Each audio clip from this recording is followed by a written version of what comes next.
আবারও -2 দেখতে চায় না বিএনপি মহাসচিব মির্জা ফখরুল ইসলাম আলমগীর। আন্দোলন করেছে তারাই সরকারকে আমরা দায়িত্ব দিয়েছি দেশকে সঠিক দিকে নিয়ে যাওয়ার জন্য। আমরা তাদেরকে অবশ্যই সময় দিচ্ছি, সময় দেব, কিন্তু বারবার প্রশ্ন আসে যে কতদিন সময় দেবে।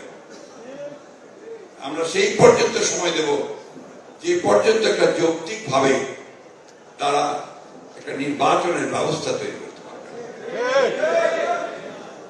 আমরা বিশ্বাস করি, রাজনীতি করি এবং আন্দোলন করেছি, জান দিয়েছি, প্রাণ দিয়েছি একটা কারণে, যে আমরা জনগণের ভোটের অধিকারকে প্রতিষ্ঠিত করতে চাই, আমরা গণতন্ত্রকে প্রতিষ্ঠা করতে চাই। আমরা কোন বিরাজনীতিকরণের রাজনীতি বিশ্বাস করি না। আবার ওই -2 আমরা দেখতে চাই না। আমরা আবার ওই মৌলবাদ বা জঙ্গিবাদকে দেখতে চাই না। আমরা আবার সন্ত্রাসকে দেখতে চাই না। এই যে হাজার হাজার মানুষ যারা এই 15-16 বছর ধরে আওয়ামী লীগের পুলিশের হাতে, আওয়ামী লীগের হাতে নির্যাতিত নিপীড়িত হয়েছে, অসংখ্য মিথ্যা মামলা তৈরি হয়েছে, গায়েবী মামলা তৈরি হয়েছে, তাই না? এই মামলাগুলো যেন প্রত্যাহার হয়ে যায়। জোর গলায় কথা বলতে হবে।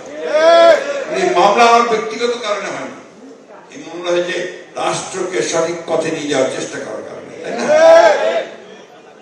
তো বন্ধুগণ, আমি আরেকটা অনুরোধ করব যে আমরা এখন বর্তমান যে সরকার এসছে, ওই নেতা, আমাদের মতো নেতাদের কথা শুনে দৌড়াবেন না।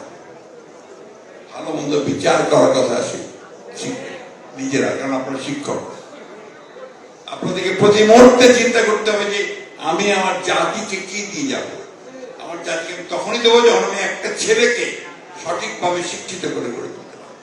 অর্থাৎ আমাদেরকে নিজেদেরকে যোগ্য তৈরি করে দেশের জন্য, রাষ্ট্রের জন্য কাজ করতে হবে। বন্ধুগণ, আজকে আমি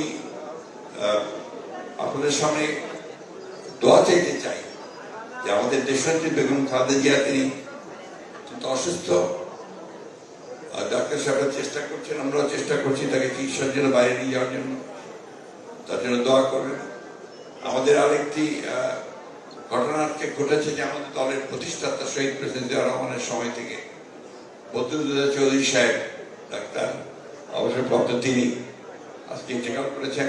যদিও তিনি আমাদের সঙ্গে ছিলেন না শেষের দিকে, দলের এই প্রতিষ্ঠাতা সাধারণ সম্পাদক মহাসচিব তিনি ছিলেন। সেই কারণে তার এই মৃত্যুতে, ইন্তেকালে আমি গভীর সমবেদনা জানাচ্ছি।